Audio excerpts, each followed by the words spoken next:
Siyempre, masaya tayo sapagkat naihayag natin ang ating pagpapasalamat sa lahat ng kinaukulan na sumuporta sa atin.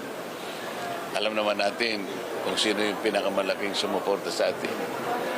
Hindi ko lang siyempre masabi ng diretso, pero alam naman ng buong Pilipinas kung sino ang talagang sumuporta para na may panalo po natin ang ating kandidatura. Pag upo sa Senado, ano po yung mga panukalang batas na priority po ninyo?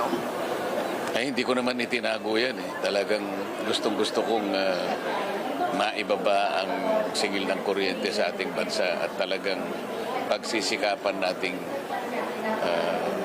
magawa yan sa lalong madaling panahon. Alam kong mahirap yan sapagkat napakarami ang stakeholders dyan at alam natin ang mga babangkain natin dyan. Ngunit, alam ko na may pamamaraan naman sa batas at kung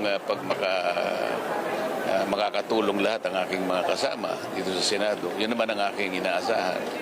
Palagay ko makakamit natin yan. Lalong-lalo na yung pangkabuhayan ng bansa natin. Kailangan na natin talaga itong iangat. Marami talagang hirap na sapagkat ang presyo ng mga bilihin ngayon, lalo na ang pagkain talagang hindi na umaabot yung malit na kinikita ng mga pangkaraniwang manggagawa.